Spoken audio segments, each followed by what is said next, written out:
الشيطان الرجيم. بسم الله الرحمن الرحيم. والفجر وليال عشر والشفع والوتر والليل إذا يسر هل في ذلك قسم لذي حجر ألم تر كيف فعل ربك بعاد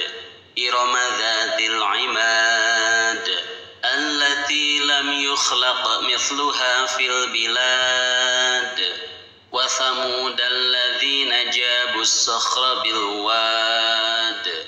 وفرعون ذي الأوتاد الذين طغوا في البلاد فأكثروا فيها الفساد فصب عليهم ربك سوط عذاب إن ربك لبالمرصاد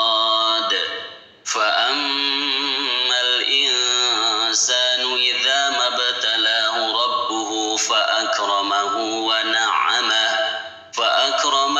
ونعمه فيقول ربي أكرمن وأما إذا ما ابتلاه فقدر عليه رزقه فيقول ربي أهانن كلا بل لا تكرمون اليتيم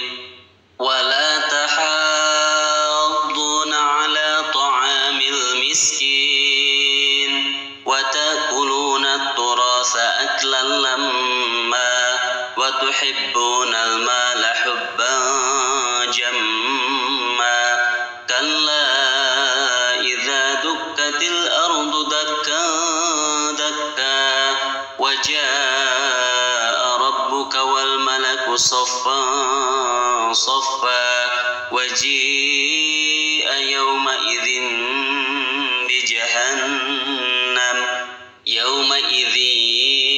يتذكر الإنسان وأنى له الذكرى يقول يا ليتني قدمت لحياتي فيومئذ لا يعذب عذابه أحد ولا يوثق وثاقه أحد يا